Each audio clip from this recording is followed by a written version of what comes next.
उस वंश में जन्मे थे मेरे पूज्य गुरुदेव जी, ब्राह्मण वंश में, लेकिन उन्होंने कभी अपने आप को पंडित नहीं कहा, एक संत और एक दास कहा।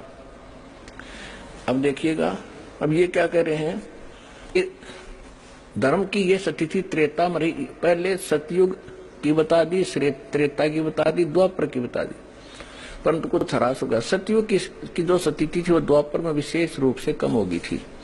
इन प्राचीन युगों में, सतयुग, त्रेता, द्वापर में जो राक्षस समझे जाते थे वो कली में ब्राह्मण माने जाते हैं, क्योंकि अब के ब्राह्मण प्राय पाखंड करने में तत्पर रहते हैं, दूसरों को ठगना, झूठ बोलना और वैदिक धर्म कर्म से अलग रहना कलयुगी ब्राह्मणों का स्वाभाविक गुण हो गया है। अपने आत्माओं दास वैसे मौखिक कह दो तो ब्राह्मण दुखी हो जाते दो। और अब हमारे सदग्रंथ ही बता रहे हैं जिनको सर्वधार्य मानते थे, तो अब हमने संभलना पड़ेगा। या थोड़ी सी ब्राह्मण की डेफिनेशन बता दूं। मेरे पूज्य गुरुदेव जी इस ब्राह्मण वंश में जन्मे थे और जब उनको ज्ञान हुआ यथार्थ कि हम ब्राह्मण नहीं है, ब्राह्मण जब बनेंगे परमात्मा को पहचान लेंगे, तो वो कभी अपने आप को ब्राह्मण नहीं कहते थे और 16 साल की उम्र में घर त्याग कर चले गए थे।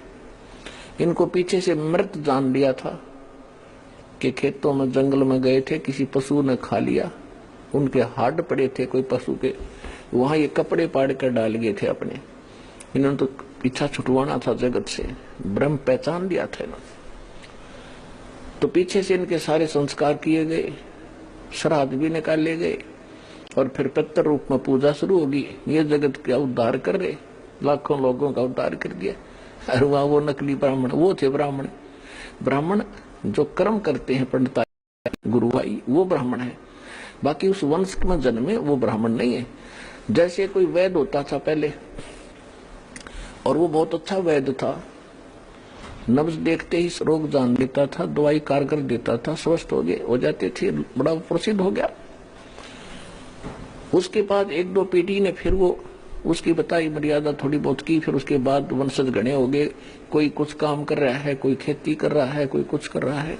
तो ऐसे वो फिर वैद्य नहीं, वो लिखते जरूर थे, अपना सरनेम बना लिया उन्होंने वैद्य। कोई बना लिया पंकज वैद्य, कोई मनोज वैद्य, और लिख रहा है पंकज वैद्य, और जूतों की दुकान कर रहा है, लिख रहा है मनोज वैद्य, और खोल रहा है कपड़े की दुकान। तो वैद्य नहीं है, वो केवल सरनेम बन गया उनका। इसी प्रकार ये ब्राह्मण जो है, ये उन ब्राह्मणों की संतान है, लेकिन अब ये ब्राह्मण कर्म नहीं करते, ये ब्राह्मण नहीं है, बेशक फीत लाए रहो। वो जानते नहीं पेट के दर्द की दवाई, लिख कृपाराम वैद्य, मनोज वैद्य, तो वैद्य नहीं वो। तो इसी प्रकार ये पंडित, इन पंडितों और ब्राह्मणों के लिए ये शब्द प्रयोग नहीं करे गए। वो ब्राह्मण जो धर्म कर्म से परिचित मानते थे अपने आप को, सदग्रंथों से परिचित मानते थे और बकवाद उल्टी करते थे, उनके विषय में कहा गया कि वो कलयुग में जो ब्राह्मण यानी गुरुवाई करते हैं वो सतयुग के राक्षसों जैसे, सतयुग त्रेता द्वापर